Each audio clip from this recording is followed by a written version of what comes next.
किसी को ज्ञापन देना है, कोई फोटो भेंट करनी है तो नेताजी का भाषण होता है। कोचिंग की वेकेशंस के बाद मैं आ गया था गांव में, लेकिन ये वेकेशंस इतनी जल्दी गुजर जाएगी ये भी सोचा नहीं था। फिर क्या था, मैं निकल गया एक छोटे से गांव से जयपुर की ओर। हाँ, लेकिन इन पगडंडियों पर चलते चलते बचपन की यादें ताजा हो रही थी। फिर बाड़मेर जाने के लिए बस में बैठा तो खिड़की से बाहर भागते खेत और ये सुंदर दृश्य दिख रहा था। फिर वो गाँव में मनाई गई वो होली, उसके बारे में सोचकर थोड़ा मुस्कुरा रहा था कि न जाने ये पल जिंदगी में दोबारा कब आएंगे। फिर दोपहर से शाम भी होगी और मैं भी पहुंच चुका हूँ यहाँ पे बाड़मेर। लेकिन यहाँ आया तो थोड़ा पॉलिटिक्स का भी अंदाजा हुआ, क्योंकि थोड़ी देर बाद यहाँ से निकलने वाली रैली जो कि होगी बाड़मेर के नेता हनुमान बेनीवाल की। इस लोकेशन को बाड़मेर वासी सिंदरी चौराहे के नाम से जानते हैं।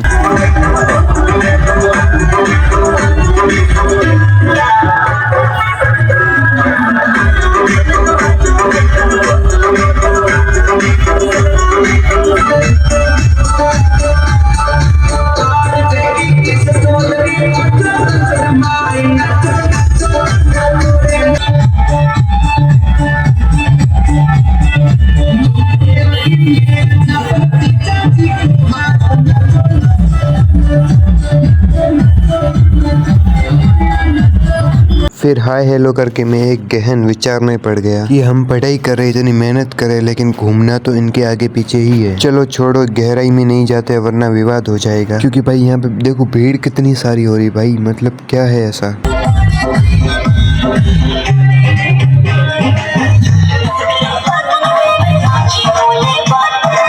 चलो फिर मेरी मुलाकात हुई एक स्कूल वाले फ्रेंड से।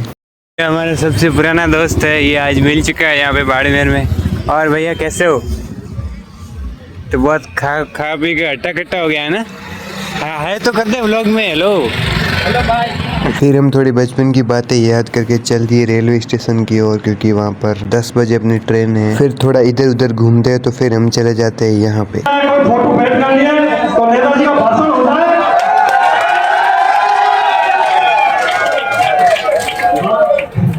भाषण के बाद में सारे अगले कार्यक्रम। फिर हमने यहाँ पे थोड़ा सा टाइम पास किया और ये भाषण चल रहा है ये सुना थोड़ा बहुत, जो कि बिल्कुल भी पल्ले नहीं पड़ा। और पढ़ना भी क्यों है भाई, हम तो आए थे यहाँ पे क्राउड देखने के लिए, बस सिर्फ और सिर्फ क्राउड। और फिर देखते ही देखते हमारे ट्रेन का टाइम भी हो चुका था, तो अभी चलते हैं रेलवे स्टेशन। ट्रेन ने हल्के झटके के साथ रफ्तार पकड़ ली। खिड़की के बाहर धीरे धीरे प्लेटफॉर्म पीछे छूट रहा था। दिल में एक अजीब सा एहसास था, गाँव की जमीन से दूर हो रहा था, लेकिन एक नए सफर की शुरुआत हो रही थी। सामने बैठे एक बुजुर्ग ने पूछा, कहाँ जा रहे हो बेटा? तो मैंने कहा जयपुर पढ़ाई करने के लिए। तो उन्होंने कहा मेहनत करना बेटा, सफलता जरूर मिलेगी। उनकी बातों ने हौसला और बढ़ा दिया। पटरियों की हल्की खटर पटर के साथ मन में कई और ख्याल दौड़ रहे थे। पीछे छूटते खेत, घर और लोग सब याद आ रहे थे। अब सफर शुरू हो चुका था और जयपुर की मंजिल ही मेरी नई दुनिया थी। जयपुर स्टेशन पर उतरते ही भीड़ और हलचल का शोर कानों में गूंजने लगा। गाँव से निकलकर इस रफ्तार भरी दुनिया में अलग ही एहसास हो रहा है। मन में एक हल्की घबराहट थी, लेकिन साथ ही जोश भी था। मेट्रो के हर स्टॉप के साथ मैं अपनी मंजिल के करीब पहुंच रहा था। मेट्रो से उतरते ही शहर की हलचल और सड़क की रौनक ने घेर लिया। बैग कंधे पर डालकर मैं अपने रूम की ओर बढ़ रहा था। फाइनली मैं अब आ चुका हूँ अपने रूम पे, यहाँ पे छत पे हूँ।